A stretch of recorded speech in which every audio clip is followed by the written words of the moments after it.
Assalamualaikum warahmatullahi wabarakatuh. Perkenalkan, nama saya Anissa dengan NIM 16109121200006. Saudara, di tengah kekhawatiran penyebaran wabah virus corona, sejumlah wilayah Indonesia juga tengah berjibaku melawan wabah demam berdarah atau disebut dengan DBD yang tak kalah membahayakan. Sepanjang 2020, lebih dari 16.000 kasus DBD berjangkit di Indonesia dan sedikitnya 100 orang meninggal dunia yang didominasi anak-anak. Bendera tanda duka terpasang di depan rumah Rofi Rahman. Orang tua tak menyangka, baru 2 hari didiagnosis demam berdarah denggi, bocah 9 tahun asal Banjar Pangkung, Jembrana, Bali ini mengembuskan napas terakhirnya. Bawa ke Rumah Sakit Umum Negara, sampai di Rumah Sakit Umum Negara divonis demam berdarah. Nah, akhirnya karena di Rumah Sakit Negara nggak mampu, mungkin dari tenaga medisnya dirujuk ke sana. Duka yang sama juga dirasakan keluarga Muhammad Nazar Ramadan.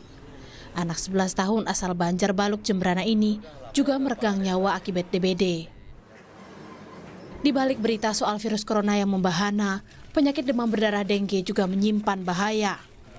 Hingga Maret 2020, Kementerian Kesehatan mencatat lebih dari 16.000 kasus DBD terjadi di Indonesia dan lebih dari 100 orang diantaranya meninggal dunia. Di Maumere, Nusa Tenggara Timur, 14 orang meregang nyawa akibat DBD yang didominasi pasien anak balita. Membeludaknya jumlah pasien DBD juga membuat pasien yang dirawat di Rumah Sakit Umum Daerah TC Healers Maumere terpaksa berbagi tempat tidur, bahkan ditempatkan di lorong unit gawat darurat. Padahal tempat tidur di rumah sakit ini telah ditambah 220 unit. Sementara itu di Bogor, Jawa Barat, pengasapan atau fogging juga dilakukan di Kelurahan Sempur untuk memberantas sarang nyamuk. Karena 2 anak di wilayah ini meninggal dunia akibat demam berdarah denggi dalam 2 bulan terakhir. Kita sudah menghimbau dari mulai Januari untuk kesiagaan daripada masyarakat, instansi pemerintah, puskesmas, rumah sakit, dan warga sekitarnya supaya giatkan PSN udah musim hujan. Data dari Dinas Kesehatan Kota Bogor hingga awal Maret tercatat ada 108 pasien yang dirawat akibat demam berdarah. Lonjakan jumlah pasien juga terjadi di Jakarta. Rumah Sakit Umum Daerah Tarakan, Jakarta Pusat mencatat 40 pasien demam berdarah dirawat inap. Dan peningkatan pasien DBD terjadi sejak Februari hingga Maret 2020. Awal Februari sampai tanggal 5 Maret tahun 2020 kami mempunyai 40 pasien yang dirawat karena demam berdarah. Terdiri dari anak-anak dewasa dengan range-nya adalah kurang lebih usia 6 sampai 80 tahun. Secara general adalah terapinya adalah berupa cairan infus. Jadi kalau memang dia demam berdarah, dia tidak bisa dirawat jalan. Dia harus rawat inap dengan adanya pemberian cairan melalui infus.